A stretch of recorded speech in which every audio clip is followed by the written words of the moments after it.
Hello दोस्तों, कैसे हैं आप। उम्मीद करती हूँ आप सभी बहुत अच्छे होंगे। चलिए जानते हैं अपनी आज की कहानी के बारे में। तुम समझते क्यों नहीं हो कि सरोज को तलाक नहीं दिया जा सकता। मैं चाहूँ भी तो ऐसा करना मेरे लिए संभव नहीं। शादीशुदा राजेश से प्रेम होने पर अकेलेपन का दुख मैं झेल रही थी। उसके साथ घर बसाकर उसके बच्चों की माँ बनने का सपना देखने लगी थी। लेकिन राजेश की पत्नी सरोज से मिलने के बाद अपने सपनों को हकीकत में बदलना मेरे लिए आसान था क्या।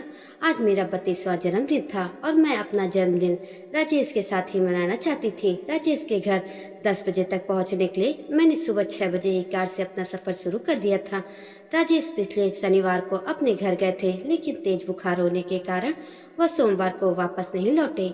आज का पूरा दिन राजेश ने मेरे साथ में गुजारने का वादा किया था। अपने जन्मदिन पर उनसे ना मिलकर मेरा मन सचमुच बहुत दुखी हो रहा था। राजेश को प्रेमी के रूप में स्वीकार किए हुए मुझे करीब 2 साल बीत चुके हैं। उनके दोनों बेटे सोनू और मोनू व पत्नी सरोज से आज मैं पहली बार ही मिलूंगी। राजेश के घर जाने से एक दिन पहले हमारे बीच में जो वार्तालाप हुआ था वह रास्ते भर मेरे जहन में गूंजता रहा। मैं शादी करके अपना घर बसाना चाहती हूँ और माँ बनना चाहती हूँ। उनकी बाहों के घेरे में कैद होने के बाद मैंने भावुक स्वर में अपने दिल की इच्छा उनसे जाहिर की थी। कोई उपयुक्त साथी ढूंढ लिया है क्या तुमने? उन्होंने मुझे शरारती अंदाज में मुस्कुराते हुए छेड़ा। तब उनकी छाती पर बनावटी गुस्से में कुछ घूंसे मारने के बाद मैंने जवाब दिया कि मैं तुम्हारे साथ घर बसाने की बात कर रही हूँ। धर्मेंद्र और हेमा मालिनी वाली ही कहानी दोहराना चाहती हूँ। मेरी बात को मजाक में मत उड़ाओ प्लीज। निशा, तुम ऐसी इच्छा को मन में क्यों ही स्थान देती हो जो पूरी ही नहीं हो सकती है।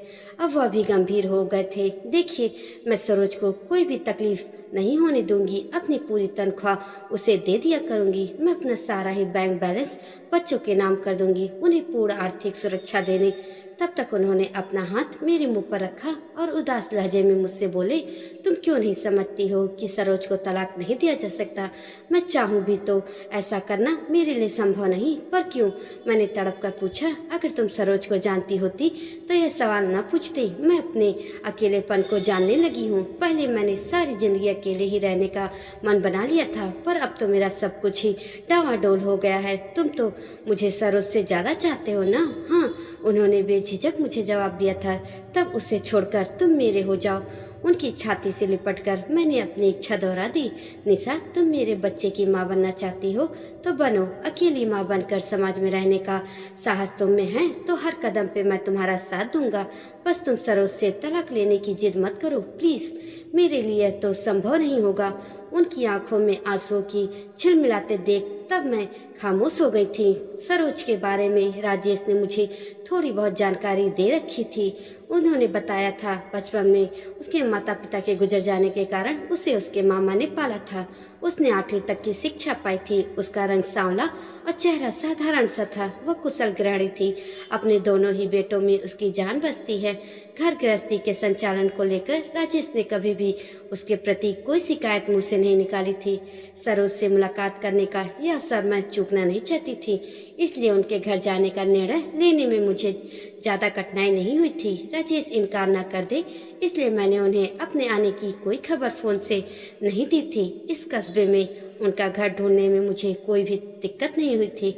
उस एक मंजिला साधारण से घर के बरामदे में बैठकर मैंने उन्हें अखबार पढ़ते हुए पाया। मुझे अचानक सामने देखकर वह पहले चौंके, फिर जो खुशी उनके होठों पर उभरी उसने सफ़र की ही सारी थकावट दूर करके मुझे एकदम से तरोताज़ा कर दिया। बहुत कमज़ोर नजर आ रहे हो।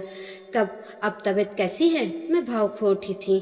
पहले से तो बहुत बेहतर हूँ। जन्मदिन की बहुत बहुत शुभकामनाएं। तुम्हें सामने देखकर मेरा दिल बहुत खुश हो रहा है। जिस पल राजेश से मिलाने के लिए मैंने अपना दायां हाथ आगे बढ़ाया, उसी पल सरोज ने घर के भीतरी भाग से दरवाजे पर अपना कदम रखा। आंखों से आंखें मिलते ही मेरे मन में तेज झटका लगा। सरोज की आंखों में एक अजीब सा भोलापन था। छोटी सी मुस्कान अपनी होठों पर सजाकर वह दोस्ताना अंदाज में मेरी तरफ देख रही थी।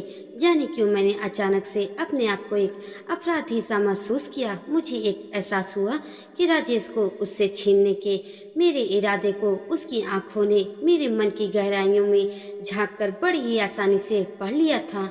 सरोज, यह निशा है, मेरे साथ दिल्ली में काम करती है। आज इनका जन्मदिन भी है, इसलिए कुछ बढ़िया सा खाना बनाकर इन्हें जरूर खिलाना। हमारा परिचय कराते समय राजेश जरा सा भी असहज नहीं दिख रहे थे। सोनू और मोनू के लिए हलवा बनाया था, वो बिल्कुल तैयार है और अभी आपको खिलाती हूँ मैं। सरोज की आवाज़ में भी किसी तरह का खिंचाव मैंने महसूस नहीं किया। Thank you. अपने मन की बेचैनी के कारण में मैं कुछ ज़्यादा नहीं कह पाई। मैं चाय बना कर लाती हूँ। ऐसा कहकर सरोज तेजी से मुड़ी और घर के अंदर चली गई। राजेश के सामने बैठकर मैं उनसे उनकी बीमारी का ब्यौरा पूछने लगी। फिर उन्होंने ऑफिस के समाचार मुझसे पूछे। क्यों हल्के फुल्के अंदाज में वार्तालाप करते हुए सरोज की आंखों को भुला पाने में असमर्थ हो रही थी मैं। अचानक राजेश ने पूछा, निशा, क्या तुम सरोज से अपने और मेरे प्रेम संबंध को लेकर बातें करने का निश्चय करके यहाँ आई हो ना? तब एकदम से जवाब न देकर मैंने उनसे सवाल किया, क्या तुमने कभी उसे मेरे बारे में बताया है? कभी भी नहीं। मुझे लगता है कि वह हमारे प्रेम के बारे में जानती हैं। कुछ देर खामोश रहने के बाद मैंने राजेश को अपना फैसला बता दिया। तुम्हें ऐतराज नहीं तो मैं सरोज से खुलकर सारी बातें करना चाहूँगी।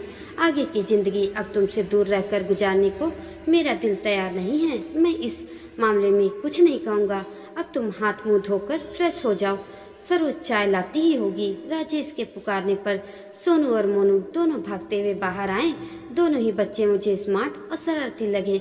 मैं उनसे उनकी पढ़ाई व शौकों के बारे में बातें करते हुए घर के भीतर चली गई। घर बहुत ही अच्छे तरीके से सजा हुआ था। सरोज के कुशल गृहिणी होने की छाप हर तरफ नजर आ रही थी।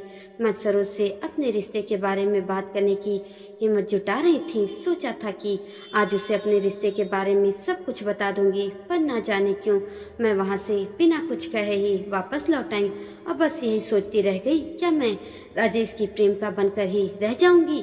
क्या कभी भी उनकी पत्नी नहीं बन पाऊंगी? क्या मेरा उस पर कोई हक नहीं? क्या मैं खुद के साथ और सरोज के साथ सही कर रही हूँ? दोस्तों, आपको यह छोटी सी कहानी कैसी लगी कमेंट में हमें ज़रूर बताइएगा और एक लाइक देकर मेरे चैनल को सब्सक्राइब भी कर दीजिएगा प्लीज़। धन्यवाद।